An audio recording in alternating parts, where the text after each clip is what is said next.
le projet de loi portant amnistie. Le garde des Sceaux, ministre de la Justice, est chargé d'en exposer les motifs et d'en soutenir la discussion.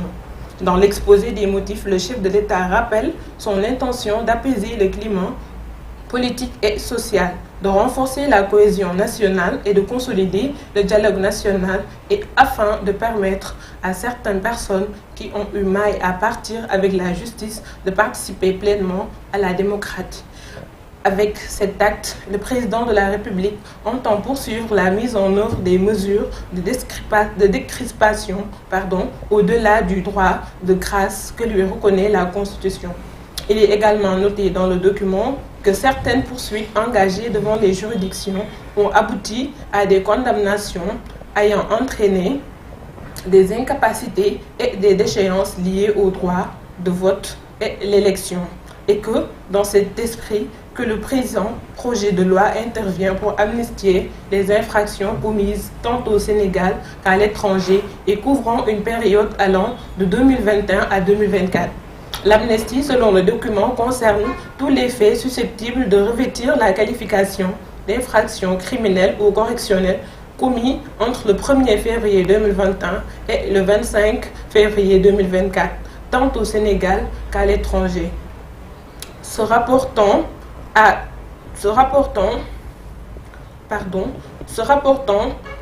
l'opinion. Ndeye Fatou ndekkeegoo moo la jàpp gis naa ne tey bi nga ñëwee indaale woo mburu looloo la jàpp. Je m'excuse donc je reprends là où je m'arrête. Se rapportant à des manifestations ou ayant des motivations politiques, y compris celles faites par des supports de communication, que leur auteur ait été jugé ou non. Le décret souligne à cet effet que la contrainte par corps ne peut être exercée contre les condamnés ayant bénéficié de l'amnistie si ce n'est à la requête des victimes de l'infraction ou de leur ayant droit. Toutefois, les minutes de jugement ou arrêt ainsi que les décrets arrêtés et décisions pris dans le cadre de la fonction publique ou des ordres nationaux s'échappent à cette interdiction lorsqu'ils ont été déposés dans les greffes ou aux archives nationales. Voilà, c'était tout dans l'article en français. Donc pour résumer, si dañuy wax ci article bi en wolof dañu doon tënk li nga xamante ni moo nekk ci biir projet de loi amnistie bi chef de la République Macky Sall fas yéene yóbbu fële ci assemblée. Donc mu doon wax que ni day concerner période 2021 ba 2024. Et que aussi day effacer ay faits yi nga xamante ni jotoon nañ am ay condamnation. am na solo bu baax a baax alors Fana mu mel na fi mu nekk nii lu ñu wax rek lu jëm ci wàllub actualité dafay bokk ci lu jëm ci wàllub loi d'amnistie bi mu ngi noonu comme ni ko Ndeye Fatou waxee ñu daal di génnee ci yenn faits yu nga xamante ne amaana moom la amnistie bi daal di fas yéene daal di consacré wu mu mel na dafa daal di tombeek jamono ju nga xamante ni également ñu ngi daal di nemmeeku lu jëm ci wàllub libération des détenus dits politiques. lu bare naka ban jàngat nga ci am. waaw gannaaw xanaa juste benn complément d'information ginnaaw bi ñu xëyee tey ñu publier li nga xam ne moom mooy décret bi nga xam ne président de la République mi ngi ñaax li nga xam ne moom mooy le ministre de la justice ngir mu mën a présenter bi les projets de loi fële ca assemblée nationale ñu ngi ñuy xamale ni sax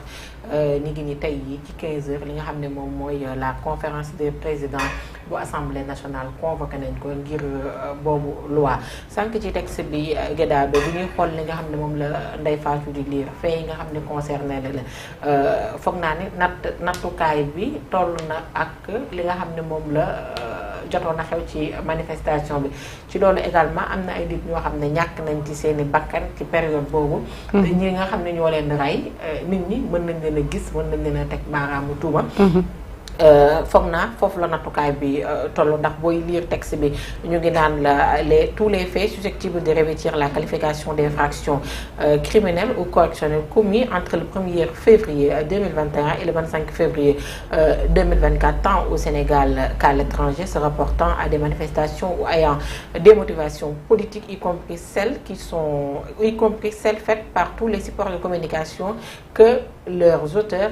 ont été jugés ou non li ma lay wax sànq rek ci période bi da ngay xool mois de nu mu tudd sax février 2021 ginnaaw bi Ousmane Sonko benn plainte daloon ci kawam. muy ndaw si di Adji Sarr ne daf ko violé woon ci loolu la ñu gis ni bi muy wuy ji fële ca tribunal de Dakar convocation bi nga xam ni jotoon na ko fa jot ñu gis ni ay manifestation tukkee na ci ba ay nit ñàkk nañ ci seen i bakkan ni ngi ni 2021 2023 également am nañ fa ay mort 2024 yi nga xam ne moom la ñu génn am na ñeenti nit ñoo xam ne ñàkk nañ ci seen i bakkan ci xayma daal foog naa ni gënaado toll nañ ci 60 personnes yoo xam ne ñàkk nañ seen bakkan ci loo xam ne jaaduwul. Gis nañ le président de la république di génn di wax ni réew mi amul torture. bu ñu gisee kenn ci détenu politique yoo xam ne génn nañ seen i témoignage boo koy déglu sax yow da nga naan déedéet ndax lii mën na am ci Sénégal si on prend l'exemple même que Ismaïla Madior Fall également mi ngi naan torture amu fi. bagarre amu fi waaw mi ngi si on prend l'exemple de Pape de Abdoulaye Touré. da ngay xool li nga xam ne moom la dirigeant yi di wax ak li xew c'est diamétralement opposé. te Pape Abdoulaye Touré li ko dal am na ay preuves à l'appui. y a des vidéos yoo xam ne bu génnoon tey nga dar sa gémmen. je pense que laata ñuy dem ci pardon bi il faudra ñu def la justice ba pare doog a jàll ci li nga xam ne moom mooy pardon. parce que 60 personnes yi dee ay bakkan lañu ay frères lañu ay sœurs lañu ay papa lañu ay frères lañu ñi nga xam ne ñoom lañu ko nangul am na foo xam ne féete woon nañ fa tey du benn enveloppe moo leen di remplacer wala benn amnistie ngir baal ñi nga xam ne ñoom ñoo def loolu mooy tax ñooñu seen xol féex wala mooy tax également ñu fàtte. je pense que la justice moom moo réglé ce problème laata ñuy dem ci li nga xam ne moom mooy le pardon te lii sax bu amee dafay mel ni dañuy nangu li nga xam ne moom mooy impunité biir Sénégal ku def dara du la ci fekk. am na solo bu baax a baax comme ni ko Fana waxee bañuñu benn yoon lu jëm ci wàllub amnistie waaye nag ñu daal di def justice ne serait-ce que ngir ñi nga xamante ne dañoo ñàkk seen bakkan seen famille daal di féex daal di xam ñan ñoo def ñaawteef boobu ci seen kaw ay jege ñaale wala sax nag ci seen ay doom. alors Amina may naan Amina sax Ndeye Fatou buñ ca jógee dañuy daal di jëmali Seneweb plutôt. Poursuivons avec Seneweb. Dialogue national, le président Macky Sall va recevoir les conclusions ce lundi. Après le dialogue national initié par le président de la République Macky Sall, les deux commissions qui étaient à pied d'œuvre pour dégager les conclusions issues de cette concertation vont remettre ce lundi leurs travaux au chef de l'État. Les participants avaient proposé que la présidentielle se tienne le 2 juin et que le président sortant reste au pouvoir jusqu'à cette date. Une idée balayée d'un revers de la main par la plateforme Aar Sunu Élection et une partie de l'opposition. su ma tënkee li ñu wax mooy que ni président Macky Sall tey dañ ko fas yéene jébbal travaux yi nga xamante ni moom lañ doon def ci dialogue bi mu woote woon Diamniadio ak opposants yi. d'accord ak ñi mu jotoon recevoir mais Aar Sunu Élection plutôt ñoom nee nañ bëgguñu Macky Sall continuer di toog au-delà de 2 avril. alors lu ñu mel daal di lëmbe coow li njiitalum réew mi nag daal di fas yéene yóbbu proposition yooyu nga xamante ni Fana daal di nañ koy amal ci dialogue bi foofee nga xamante ni moo di conseil constitutionnel. waaw gannaaw man lenn rek lay ñaaw ci li nga xam ne moom mooy dialogue national bi perte temps la man pour man parce que le président de la république ginnaaw bi conseil constitutionnel jëlee woon décision leeraloon na ko ni li nga xam ne moom mooy sa mandat mënoo koo yokku naka noonu mënoo koo wàññi et que le 2 avril ci la sa mandat di yem ba moom sax ñu ngi koy gis mi ngi nu mu tudd di sax yëkkati ay kàddu di ko jàllale ci réseaux sociaux yi bu ñu xoolee sax compte bi ci Twitter. da ngay ex Twitter mi ngi wax ni que moom il sera ferme que ni bu le 2 avril jotee dina jóge ci li nga xam ne moom mooy bopp nguur gi dina jeexal li nga xam ne moom mooy mandat. je pense que yooyu bu fekkee du ay wax dong moo ko war a doon daf ko war a jëfee. ci mooy lan mu jàpp li nga xam ne moom mooy date nit ñi loolu rek lañ ko sant. parce que boo xoolee li nga xam ne moom la ñu yóbbu fële ca Diamniadio non seulement perte temps la mais également ay am na coût ndax boo xoolee la fa xew ci Diamniadio xaalis génn na fa. ay nit recevoir na leen kenn bañul le président de la république mu accordé ay nit également ay audience mais ay audience génne na fa yoo xam ne mënoon naa ñàkk te ñooñu leen fa yóbbu dafa mel ni du soxlaay réew mi mais plutôt seeni soxlaay bopp moo leen fa yóbbu. gis nañ fi ñoo xam ne sax dem nañ fa joxe ay notes pour ñu jox leen li nga xam ne moom mooy suukaru koor par avance président de la république muy ñëw naan ñu mënuma jël li nga xam ne moom mooy date nañu concerté wu ñu xool mais ci biir date bi nga xam ne war na ko jël mi ngi signalé boppam naan am na nu mu tuddati sax gàmm gu war a am te ñooñu ñu ngi koy fàttali que ni le 26 février la mu mel ni moom su demee Dakar mu mel ni moom su demee moom on dirait qu'il est indispensable à tel point que moom bu demee l'État ne va pas continuer à marcher wala lu doon dox ci réew mi ndimbal yi nga xam ni waaw kilifa diine yi daan nañ ko jot ci si yenn activités yu amee dafay dakkal parce que état continuité la moom bu demee keneen dina ñëw li nga xam ne daan na ko fi def ci li nga xam ne moo jëm ci religieux yaakaaruma ni keneen kuy ñëw da koy wàññi bu fekkee du ko yokk man pour man c'est un faux prétexte di mbubboo mbirum Daaka 2 juin bi sax mu wax man je ne pense pas que buñ ca yeggee dinañ def élection bu ñu fàttalikoo li nga xam ne amendement bi nga xam ni Diop si moom moo ko porté woon ci assemblée nationale bi ñuy voté li nga xam ne moom mooy nu mu tuddati sax proposition de loi bi jóge woon ca PDS ngir ñu mën a pousse élection yi de 6 mois Diop si daf leen waxoon ni bu ñu ko defee 6 mois du baax non seulement hivernage bi mi ngi ñëw mais également il y a des événements religieux yu war a ñëw li ci mel ni màggal ak gàmmu dañu ko yóbbu ba 15 décembre mais bu ñu ko yóbboo 15 décembre dëkk boo xam ne du ay jullit doo nga fi nekk am nañu ay waa jàngu bi naka noonu sax bu fekkee am nañ ay juif te néew nañ fi dañ leen a war a considérer bu nee dañ koy yóbbu ba 15 décembre bu jotee également le mois de décembre ko dégg nga xam ne waaw feetu quand même waa jàngu bi la xanaa nag doo bañal ñenn ñi lii bëgg ko nangul ña ca des tey mu ñëwaat encore li Ndeye Fatou di lire muy wax ni bu jotee li nga xam ne moom mooy conclusion dialogue bi da koy soumettre à l'appréciation du conseil constitutionnel tey bu conseil constitutionnel ñëwee rejeté li nga xam ne moom mooy 2 juin bi xoolal ma boobu perte de temps bi ma xamee ni ci conseil constitutionnel lay mujj pourquoi pas mu jël date bi ko conseil constitutionnel joxe mu jël date soumettre ko conseil constitutionnel xool lan la ci àddu mu convoqué le corps électoral li ñu mën a dem ci élection dëkk bi mën a ne ci jàmm ndax incertitude bi nga xam ne nit ñaa ngi koy nekkee fekk dakkul réew mi du am jàmm chaque jour yaa ngi dégg ay manifestation wala leneen ak ay xeex bu yàggee foog naa ni réew mi ci guuta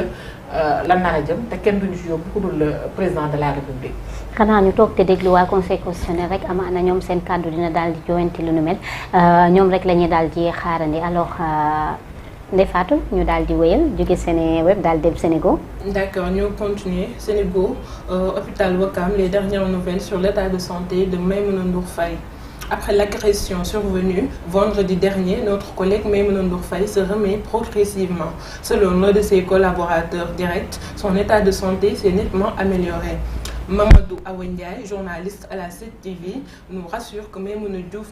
Ndour Faye va beaucoup mieux, a déclaré celui-ci lors d'une intervention sur les ondes de la RFM. Il a ajouté que les médecins prennent bien soin de la directrice et bien que seules les visites de sa famille proche soient autorisées, ils sont confiants quant à son rétablissement. Il est important de souligner que les moments d'angoisse sont désormais derrière nous, comme nous l'a assuré son médecin de l'hôpital militaire de Ouakam. Celui-ci a même envisagé la possibilité de la laisser rentrer chez elle, mais a souligné qu'elle a besoin de repos, a précisé M. Ndiaye. Il a également exprimé sa gratitude envers les collègues, les responsables politiques et tous ceux qui ont offert leur soutien à Maïmouna Ndour Faye.